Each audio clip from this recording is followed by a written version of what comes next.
Hello guys and welcome back to SWTOR Central. In this video I'll be taking you through the classes Sniper and Gunslinger so that you can decide if either one is the class that you want to play out of the 16 in total that you can choose from. We'll be going over combat playstyle and story, but don't worry, there won't be any spoilers. Let's start with the combat playstyle. The Sniper and Gunslinger are both ranged damage dealers. The Sniper of course does use a sniper rifle. The Gunslinger however dual wields blaster pistols. That being said, these classes are mirrored, so although they use different weapons, they both still have the same paths and abilities, just with different names and animations. With these classes, you'll be spending most of your time in cover, dealing damage from afar, but don't for a second think that these classes have a disadvantage in melee range.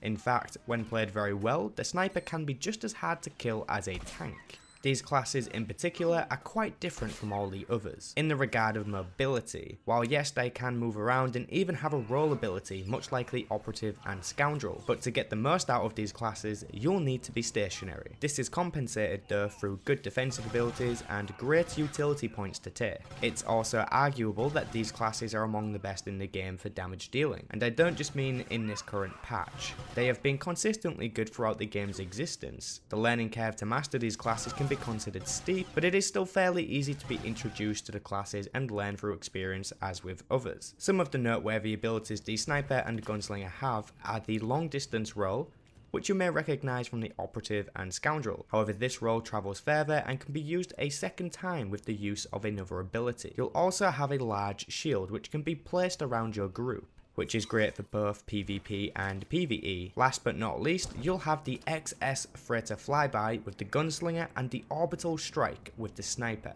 These are some of the most unique abilities in the game and can be very fun to use. Let's move on to discipline paths, not forgetting what I mentioned earlier about these classes being mirrored. They are the same in almost every way other than having different ability names and animations. It's also very important to understand what discipline paths are, as they decide what kind of Sniper or Gunslinger you're going to be. Each class has 3 paths to choose from. All of these paths are focused on dealing damage. These classes cannot take on any other combat role. For the Sniper, your options are Marksman, Virulence, and Engineering. For the Gunslinger, you have Sharpshooter, Saboteur, and Dirty Fighting.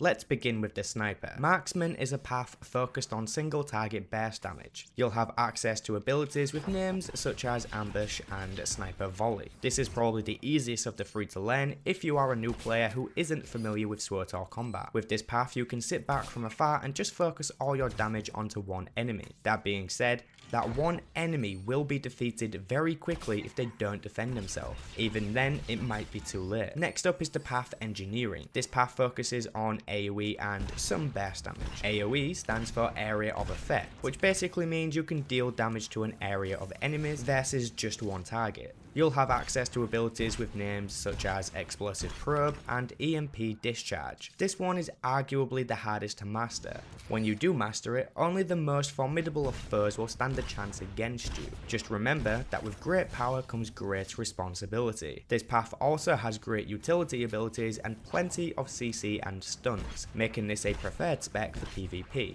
But that doesn't mean it's the best. It's still very good for PvE too. Next up is the path Virulence. This path focuses on dot damage and some burst. Dot stands for damage over time. Virulence can be easier to learn for a new player, as the rotation is quite simple as far as getting high damage goes, but there is a learning curve to be seen when trying to master this path. You'll have access to abilities with names such as Corrosive Grenade and Lethal Shot. The main premise of this path is to apply your dots to a target and use your burst ability, Cold, to dish out the damage. Now moving on to the Gunslinger, I'll go through the paths in the same order. First up is the path Sharpshooter, which is the mirrored version of the Sniper's Marksman. You'll have access to abilities with names such as Aimed Shot and Burst Volley. With this path you'll be focused on dealing damage from afar on one target. As mentioned before, this one target will be pretty quick to be defeated if they do not defend themselves. This path hits very hard in a short amount of time. The burst damage offered here is quite considerable. Next up is the path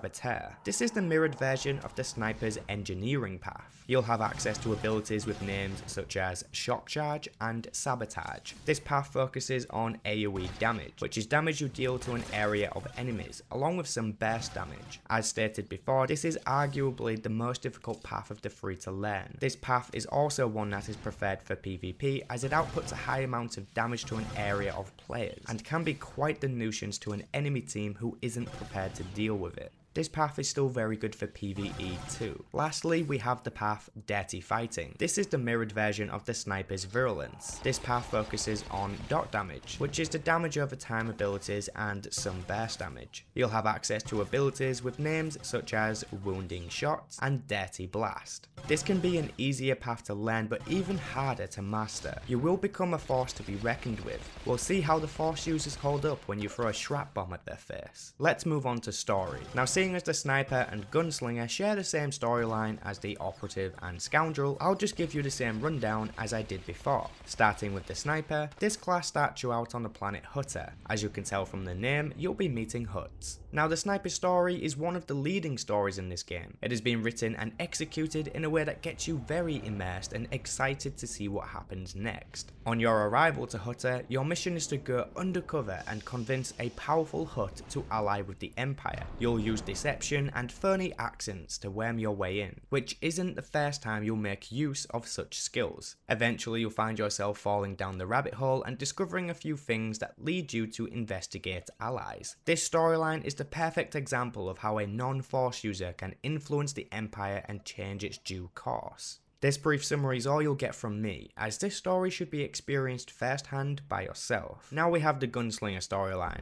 Have you ever wanted to be a rebellish, non-law-abiding space cowboy? Well, now's your chance. The Gunslinger storyline has you starting on the war-stricken world of Ord Mantell, where you promptly arrive to smuggle weapons. You will see some resemblance of the smuggler's ship to that of the Ebonhawk. I can confirm that they are not the same ship. It is still cool though. After some trouble upon landing, you later find out your ship was stolen, along with the goods you plan to sell. The Gunslinger story does take a big leap eventually, from smuggling a few blasters to intervening with politics, becoming involved with corruption and doing the right thing to save a lot of lives. But of course, for a price. You may not be a powerful Sith or Jedi, but your powers of wisecracks and narcissism can be just as effective. Instead of being the badass who doesn't look at explosions while walking away, you're the type of badass that watches the explosion and complains about how small it was after all that work you put into blowing it up. Okay, ladies and gentlemen, I hope that this video somewhat helped you decide whether or not you want to play the sniper or gunslinger. If you are a new player of Star Wars: The Old Republic, then I highly recommend you subscribe and turn on notifications. This channel's main focus is Star Wars: The Old Republic news and guides, so you have a lot to gain if you are a new player. As always, thank you very much for watching, and I will catch you guys in the next one.